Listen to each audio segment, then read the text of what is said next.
Welcome to What's Best Forum's Masters and Makers interview series. I am delighted to be joined today by Kevin Hayes, founder and chief engineer of Valve Amplification Company in Florida. Kevin, welcome. Hello, Ron. Thanks for having me. You just got back from Munich. What was the most important business development you accomplished at Munich while you were there? Most important business development. Can't think of a singular one, but there was a great deal of good activity from importers from Europe and from the Asian market. It was just, I think, the most vibrant, enjoyable show in Munich I have ever been to. It reminded me very much of CES back in the early to mid 90s. That was pretty much the consensus, that it was a wonderfully successful show. That's great. Yep, it sure was. Tell me about the organization of VAC. Whom do you have working with you there every day? Well, there's a good team here. Some of the key player, a gentleman named Peter Hubbard, who does our European CE compliance engineering and other aspects of the technical work here. Brent Meyer, who does the day in, day out QA testing and those kinds of operations, and also assists with the lab work on R&D and new product development. There are a number of very good assemblers who are typically organized by product category. Sharon Fordham, for example, builds most of the Statement Series products. Spencer Farrell builds most of the Master Series products, and so on. And of course, my lovely, charming wife, Darlene, works doing both product documentation and marketing work. All of our advertising, graphics, and so forth are her creations. So all assembly is accomplished in-house by your people? That's correct. And actually, up until a couple of years ago, we even did the majority of the machining as well here. I've moved us out of the machining business because it's not simply not a good value add as far as I'm concerned. It depends on what resources you have around you that you can turn to, but we have some excellent mil-spec machine shops, one of whom is run by an audiophile who is very sensitive to our needs.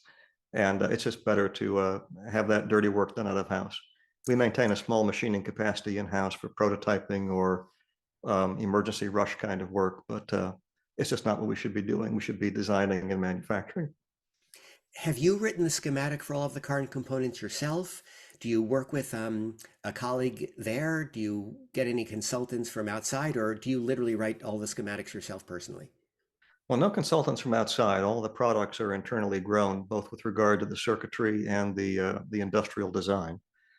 We have good people here. We talk a lot. So while you gave me the chief engineer appellation at the beginning of the video, I'm ultimately the person who makes the calls and often the person who envisions the product. But no man is an island unto himself, and input comes from any source that has a reasonable thing to say. And it goes along with one of our principles we've been doing for 30 some years, which is to engage in R&D periodically, which is based on either a part type we don't normally use or a circuit type we don't normally use. And we do that deliberately to challenge our theories and assumptions about how the world and how the sound works. So we're always looking to stretch the boundaries, not getting caught by our own pet theories. And the entire team is part of that. Obviously, people bring different ideas to the table, and occasionally they result in a breakthrough, and usually they don't. But that's part of the reason you do the experimentation. I'm going to ask you a number of questions about designs and circuits and topologies you like and don't like. But before we get there, I'd like to understand, how do you describe VAC's sonic philosophy? When your components go into a client's listening room, what are you trying to accomplish? What is your sonic objective and philosophy about the company in terms of the sound you're trying to achieve? Well, we're trying to make music, pure and simply. Music is a form of communicating emotion. It's a visceral connection. When you hear a VAC component, I would like the listener to say, oh, listen to that bass player, listen to that sax player, as opposed to, wow, what bass definition, or what transient articulation. It's about the music. It's about the magic that moves you. Now, in my estimation, to make that happen, you have to have all the hi-fi attributes together as part of the sound, but they should always be subservient to the overall mission of making the sound, not making the hi-fi. And so again, to that point, what I want you to do is to get immersed in the performance, to sense that vocalist leaning back and doing that, letting it fly, and seeing them standing in front of the band if it's that kind of music and so forth. Um, it always disturbs me, and of course, there's no universal use for this, but so often audiophiles, especially in the press, like to talk about transparency and all these or the blackness in the space between the voices, none of which exists in a real performance. These are not musical terms. When you hear 3 or 4 singers in a room, you never hear blackness between the voices. You hear the room talking between the voices. Transparency is what? It's an attempt to refer to something cerebrally that is happening in the sound, but it's not something that's actually a musical attribute. Part of it is almost like a technicolor aberration. You go to a concert hall and you close your eyes, and what you wind up with is the violins are somewhere over there. You don't hear first, second, third chair. You can do that in high-end reproduction, but it's not typically what you hear in a real performance venue. I don't hear So black while I want to background. get all those, sorry? I was going to say, I don't hear black backgrounds at Walt Disney Concert Hall. No, but you see that so often in magazine reviews on audio equipment. Yeah. And what we're trying to do is to give you sound that allows you, when you close your eyes, to believe that you are credibly in the presence of the creation of the music. And that's a toughie even for an educated listener.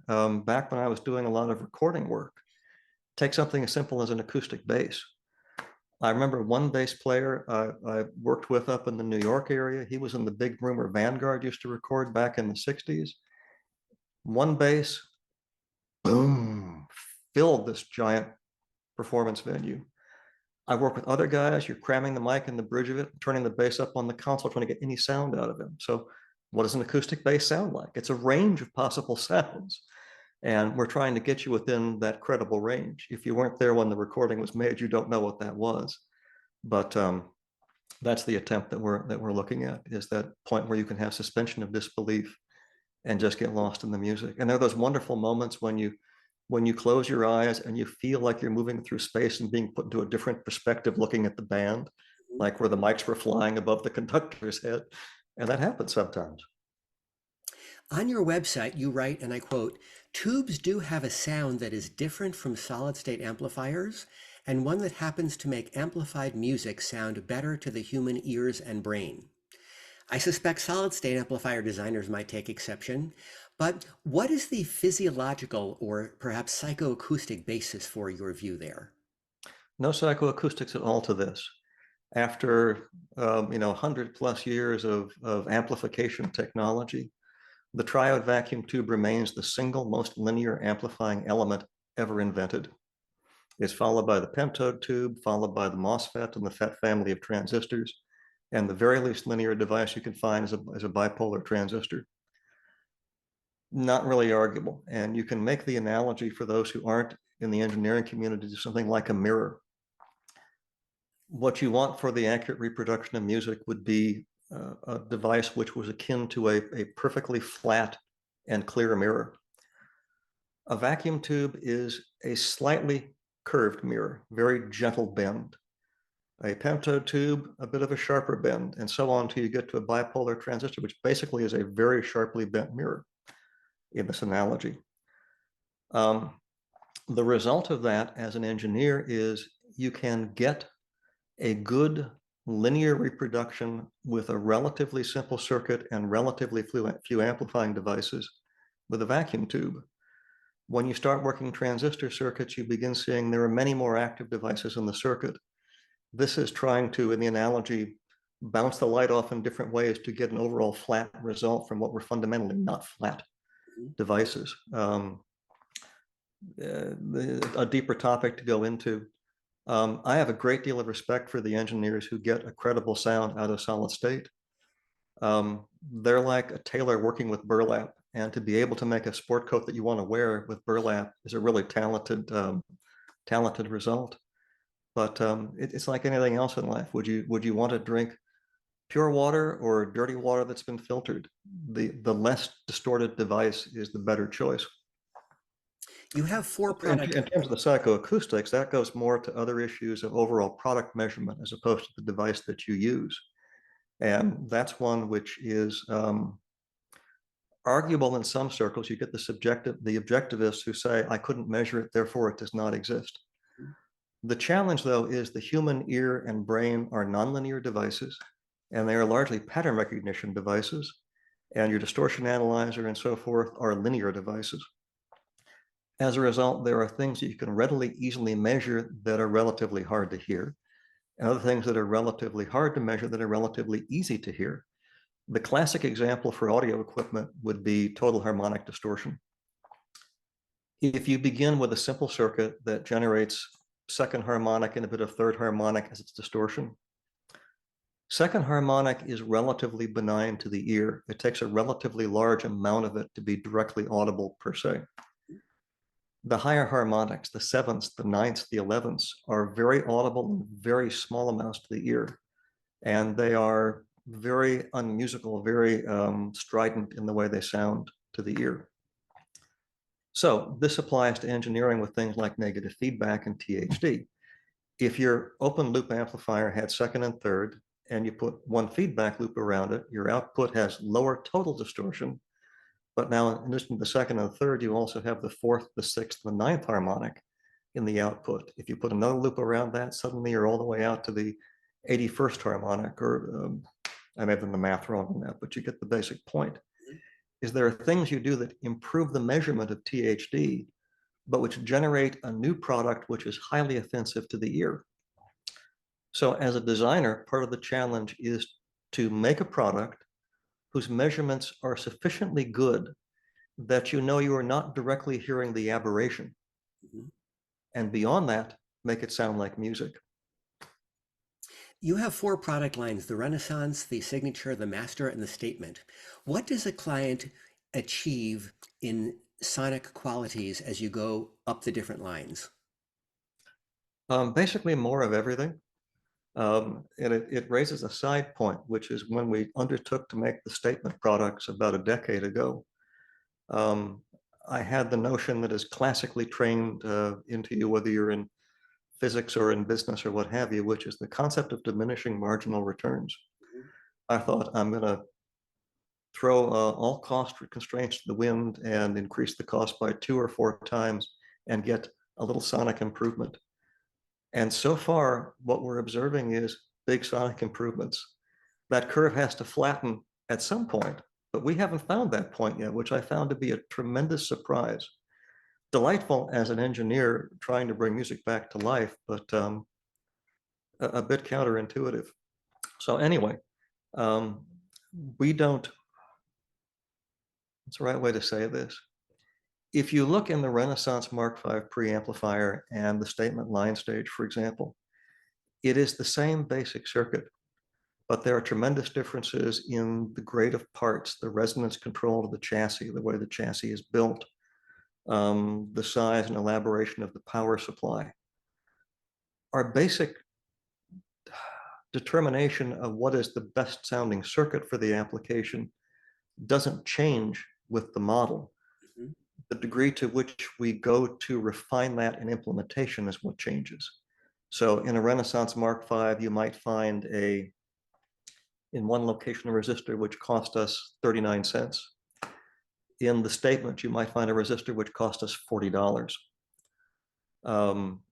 You find a traditional Benton welded chassis in the Renaissance. You find machined quarter-inch, as people love to say on the brochures now, aircraft aluminum. That's T6060 aluminum.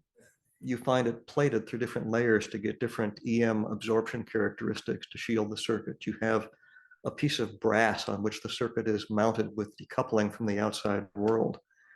That single piece of machined brass costs a couple $1,000s our cost. That's the difference as you go up the product line. In terms of what they do for you subjectively, at each level you think, that's great. And then you hear the next one and say, oh my gosh, I didn't know that was possible. And it's very hard to listen back down the line. So the advice I always give people is don't listen to the Statement unless you're ready to buy one. But it's just more of the organic, more of the space, more of the nuance, more of all of it, but you still hear a lot of the same DNA through the entire product line. Very few phono stages use all tubes to generate the gain. I think the Aesthetics IO is the only other one that I know of. Why do you prefer all tube phono stages to generate all of the gain rather than using a step-up transformer? Actually, we use the step-up transformer for the moving coil. Oh, In, even in our in our earliest phono stages back 1991, 92, like the CPA1, that used all vacuum tube using a high transconductance bottom element cascode circuit. And it sounded good. The problem was it might be quiet for a week, it might be quiet for 6 months, but it would eventually turn noisy. As the things aged in, you couldn't keep them quiet enough for a good performance. We then went the route of trying some solid state hybridization in the front end, FET device in the bottom of the cascode, for example, and so forth. And we could achieve the noise figures we wanted, but we couldn't achieve the sound that we wanted. And in the end, the transformer is the best sounding approach that we could find that was also reliable. The transformer gives you essentially a zero noise voltage step up. Transformers can have performance aberrations, but as you drive them from a very low impedance source, they become more and more perfect devices. Well, what's lower as a source component than a moving coil cartridge for drive impedance? Transformers just behave beautifully in that application. And that to us is overall the best sound and best performance. So in the statement phono stage, do you wind your own step-up transformer? How do you source that Heavens product? no, in that case, it's a piece made for us by the Lundahl folks in Sweden. Mhm. When you get to our power amplifiers and our power transformers, those are things of our own design and procurement. But the small signal input transformers, the Lundahl folks do a great job with. Now, they make dozens of versions sometimes of what could be used for a particular function. And we have very strong opinions about which one is the right one for our sound. But they do a pretty fine job. In the phono stage, are you supply the 12AX7s and the 6922s, obviously, when somebody buys the product. How important do you think are the particular tubes the customer uses in the phono stage to the resulting sound? Do you encourage your customers to experiment with new old stock vintage tubes, or you're happy with the 12AX7s and 6922s you select as a stock matter? That branches a bunch of different directions, Ron. First, yes, I'm happy with what's in there. And most of the vac gear that I have in my own house runs on stock tube sets, Hmm. which I think should say a lot. Hmm. Um, Secondly, and my mind just blanked for a second. Hang on while I reorganize my thoughts. Um, Second point is we use current production tubes because it's very important to me that the preamplifier, for example, that you get is the same as the one some other reviewer gets, which is the same as the one that a customer in Detroit, Michigan buys from us. We want our products to sound the same everywhere they go as a starting point, which is one of the reasons why every piece we make, I audition personally before it's authorized and approved to leave. Um, so we search the currently available tubes and we find what are, to our mind, our ears, the best sounding overall tubes, and we supply them that way. Now, we don't encourage people to experiment with new on stock tubes, neither do we discourage them. Tube rolling is, for many people, part of the fun of the art, something you can't do with a solid state component. And by the way, I will tell you from experimentation that different solid state devices sound different too. When I was doing the VAC DAC about 30 years ago, I was playing with different memory chips, standard common as dirt memory chips, and every brand and every variation sounded different. Just because you can't change them as a user does not mean they don't make a difference. That's one of the nice things about a vacuum tube amplifier is because the exchange of the device is so easy, it gives the user far more freedom to dial in exactly what it is they want to hear. And when a device goes bad, it's far easier to replace it. You can't replace a transistor if you're dead. Well, I was about to mention a brand name off the top of my head, but that's not appropriate.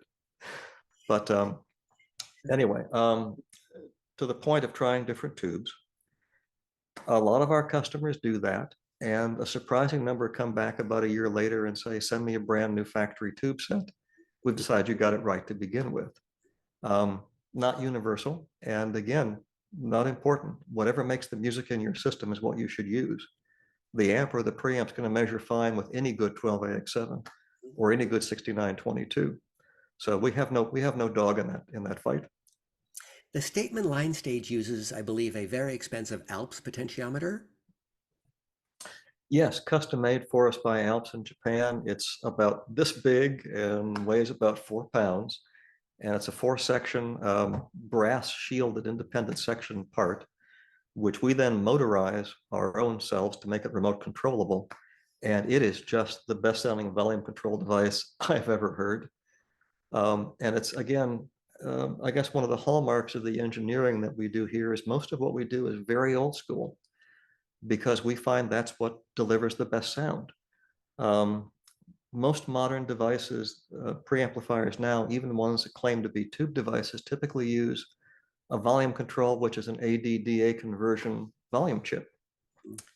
Okay, it works and it gives you neat displays you can put on the front of the unit if you have to have the unit say to you, minus 31 arbitrary dB, as opposed to, it sounds right at this setting.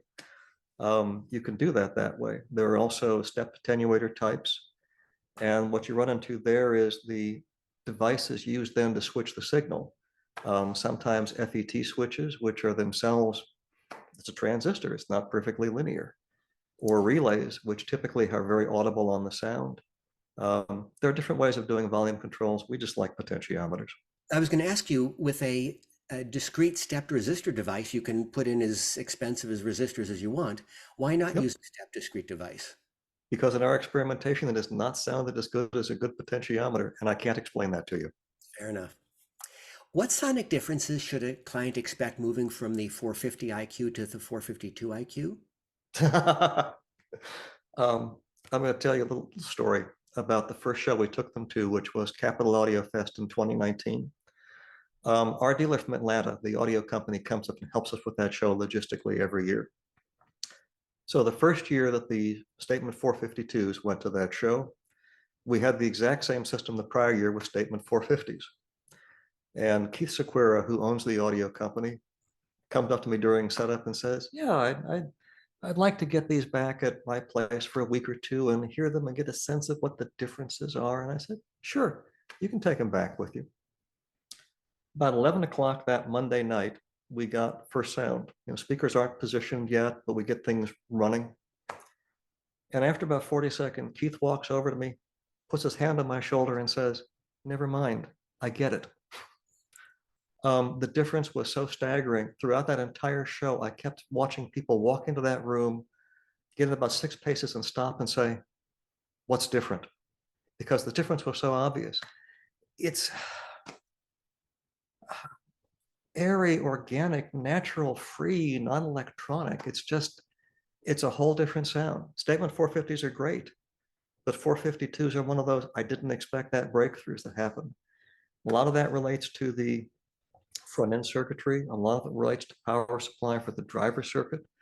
A lot of it is basic high voltage power supply, extra capabilities. A lot of it is layout and wiring technique that was developed for that product. I know you believe in fully balanced topologies. Why is that? Well, I'm not wed to that particularly, but we are in a world now where there are more and more balanced sources.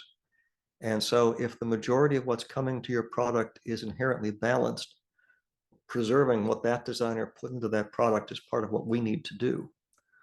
Now, if you look at something like one of our preamplifiers, internally, it's inherently balanced. It's transformer coupled in, transformer coupled out.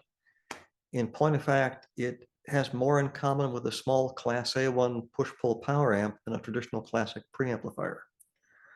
Now, because there are transformers used for the input and the output, you can convert either from single-ended to balanced just by changing where you reference ground on the winding that goes to the outside world.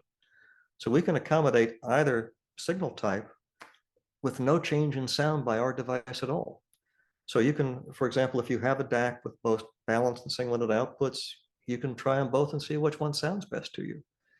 But typically, if a DAC designer has put balanced outputs on their DAC, I'd say 80% of the time, they really do sound better that way. There are exceptions. There's a view among some in high end that for some reason single-ended inputs and cables might sound better or more natural. Perhaps because, is there something about the common mode noise rejection of the balanced topology that possibly tends to suppress even order harmonics or tend to emphasize odd order harmonics? Does that make any sense to you at all or no? Not the cables per se, but there are aspects to the circuitry. A balanced circuit tends to naturally cancel even harmonics. Single-ended circuits let them fly through. So you have a little different distortion profile absent other changes to the circuit between those two modes. And that likely is what is being heard in some cases. The challenge, though, is you really back up and tell a little anecdote. From time to time, someone will call me and say, EL34 tubes sound warmer than KT88s because I had this EL34 amp and that KT88 amplifier, and that's how they sounded. No, sir, you have no idea how the tubes sound. You have two entirely different recipes and their ingredients sounded. I get to do things as a designer because of the time that I'm afforded, because I'm doing it not just for me, but for hundreds of people, to experiment with things in a way that most people will never do. The summer that I launched VAC, I took 2 months and listened to about 200 permutations of two brands of just three simple common tube types. Mhm. And boy, did that cover a range of very different sounds. You don't know when you just compare a couple of final devices what part of the technique of that product made that sound. Switches, wires, capacitors, resistors, chassis, resonance control, the jacks being used, the power receptacle, the fuse being used. It becomes very hard once you've done a lot of this to say dogmatically, single-ended always sounds better or balanced always sounds better. I do circuits both ways depending upon the product and the objective. Why do you prefer for your amplifiers the sound of the KT88 in your circuits over the sound of the 6550 in your circuits? Again, this is just which part sounds best in the overall result. Mhm. At the time that the current generation of KT88 based amplifiers were hatched, our best amplifier then were our VAC Renaissance series, which were Class A, one push-pull 300Bs. And we produced those for about 15 years. And that was, for a long time, the best single sound we knew how to produce. At that point, another input driver circuit was developed, which had better attributes to what was being used in the Renaissance circuit. But it was not capable of securing full output from a 300B, but it could from a KT88. So at that point, you've got a new front end with this output tube versus an old front end with that output tube. Which one sounds more like music? It was as simple as that. Now, in the current family of beam power tubes and pentodes, which would include the KT77, the KT88, the EL34, the 6L6, KT90s, KT99s, KT120s, KT150s, KT170s. Who knows where the Russians will stop on the KT numbers? But of that family of tubes in the currently available tubes, to me, the KT88 just developed the more natural, more vivid, more emotional, more lifelike sound. Somebody else may hatch an EL34 next week that I think sounds better. I don't know. But since I don't design and manufacture the tubes, to me, they come in as black boxes, which it's like taste testing two different bottles of wine. Which one tasted better? That's the one you pick. Your amplifier input and driver designs are Class A. Why not continue with Class A for the output stage? Interesting. As I mentioned in the old VAC Renaissance power amplifiers, they ran pure Class A1 all the way through the output stage. It's not because, it's the right way to say this. For any particular output tube, there are a series of performance characteristics and constraints you deal with. The 300B tube can fit neatly into an area just a bit under its maximum ratings where running in pure class A 1, subscript 1, which is non-grid current, that it develops high linearity and does not go outside of its safe operating region. Tubes like KT88s, EL34s, if you were to keep them in strict class A1, because of their SOA requirements, safe operating area requirements, you would have them running a good deal under the maximum voltage and current ratings. And that's just not an area where they sound good. There are a lot of different effects, reasons behind why that is that we could go into if we were doing a pure engineering discussion. But as a general rule, vacuum tubes sound better when they're on the balls of their feet and running smartly, as it were. You want them at a high enough voltage and a high enough current that they really are awake. You're well up in the linear region of their performance. When you do that with a KT88, you are going to be running in a rich class AB1. To throttle it back to a sleepier operating point to stay in pure class A1 just because you believe that's where it has to be pure is a counterproductive decision from a sonic point of view. You'd mentioned earlier on that sometimes your team does brainstorming and questions assumptions. Have you ever worked on single-ended triode or parallel single-ended triode designs for lower power amplifiers? You can assume that we've explored most things that are being done in audio today. And why no SET amplifiers from VAC? Okay, well, there are some characteristics of an SET circuit which provide some strong performance. You could call them limitations, you could call them characteristics, depending upon the way you want to say it. So if let's say you take a single 300B and you're going to produce 10 or 15 watts with it.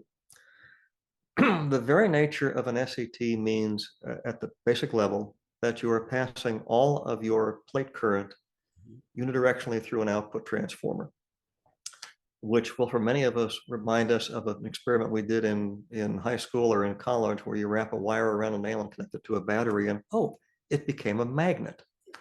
Well, the very current that you have to provide to the output tube to amplify is acting like a giant magnet to the core of that transformer. It is using up that transformer's capability for a non-audio purpose.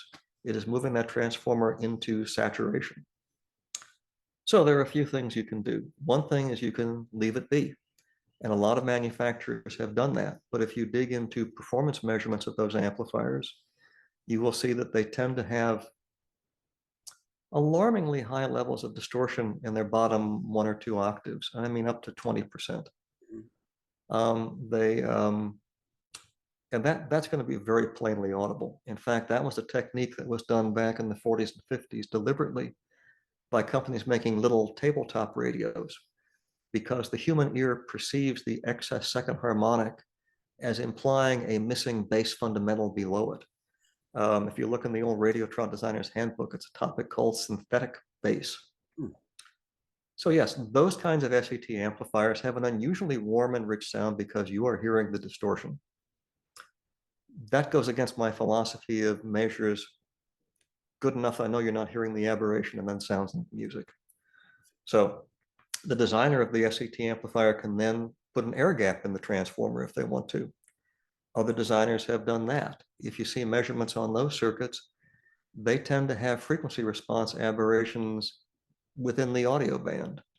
I'm thinking of one that was very popular and reported on by Stereophile about 20 years ago. And if you looked at 20 hertz and 20 kilohertz, there were 3 dB variations in the bandpass.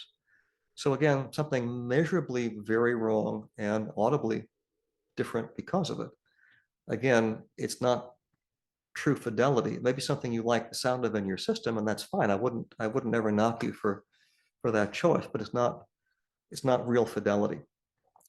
The other approach you can then get into is doing parafeed techniques, where you have a large audio choke feeding the output stage and then a small output transformer being fed through a capacitor.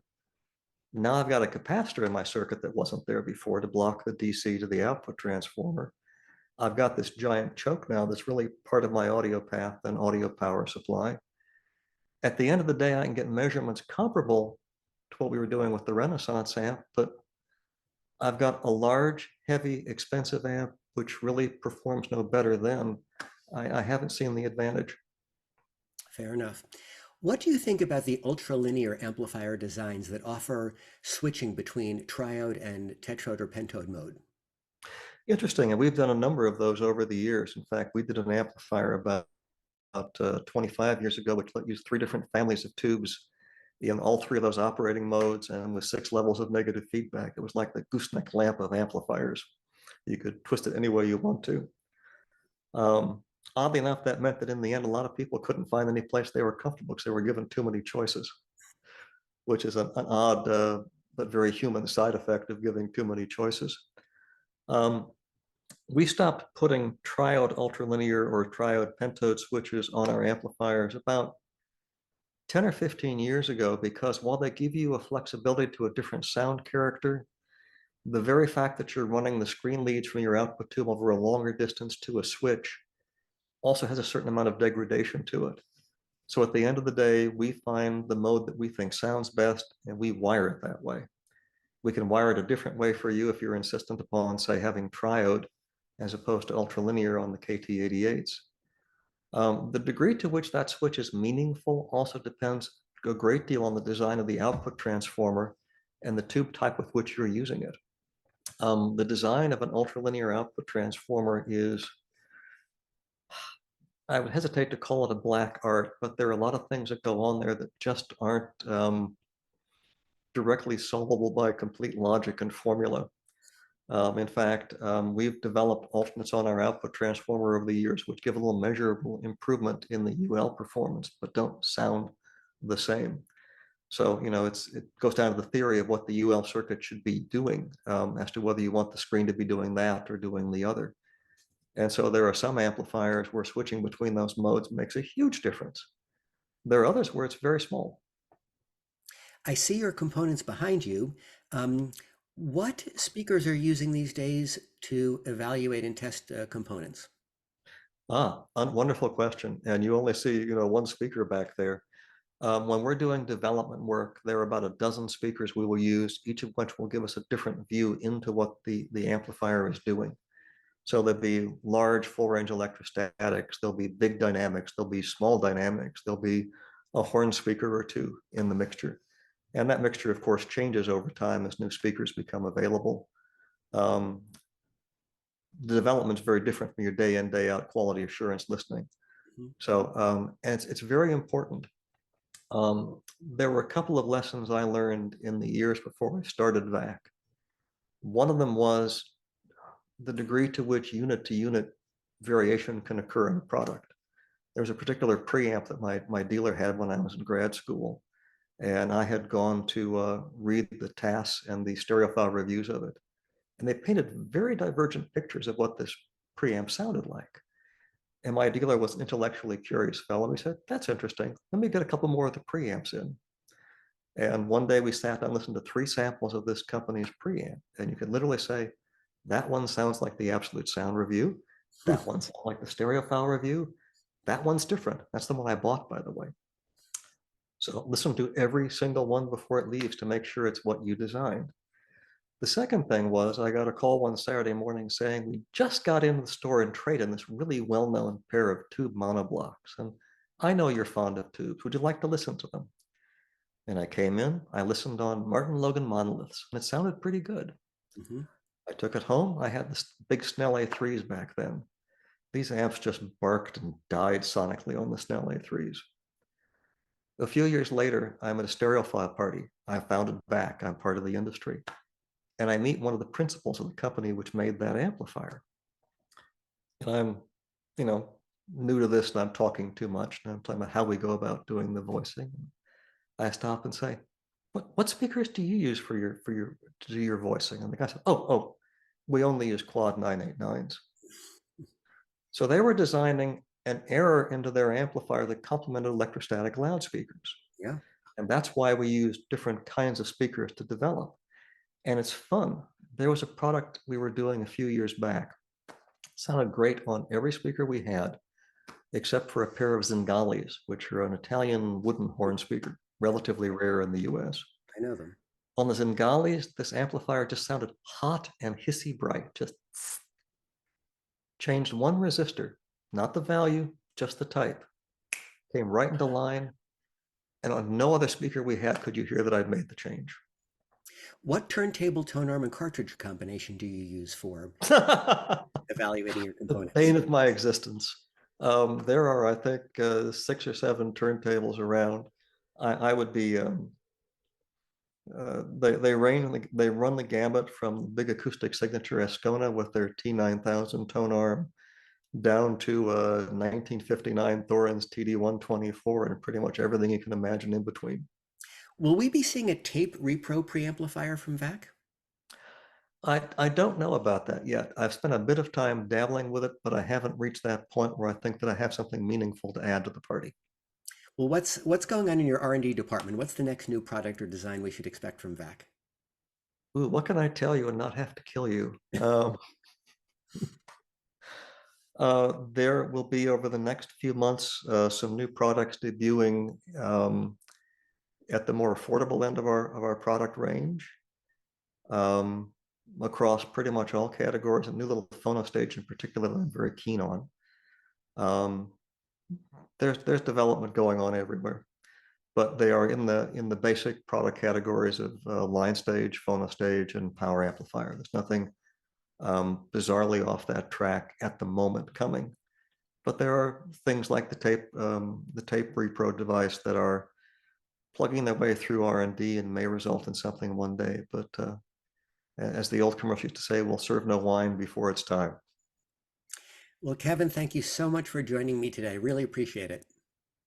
Well, you were very persistent getting Zoom working, and I appreciate that.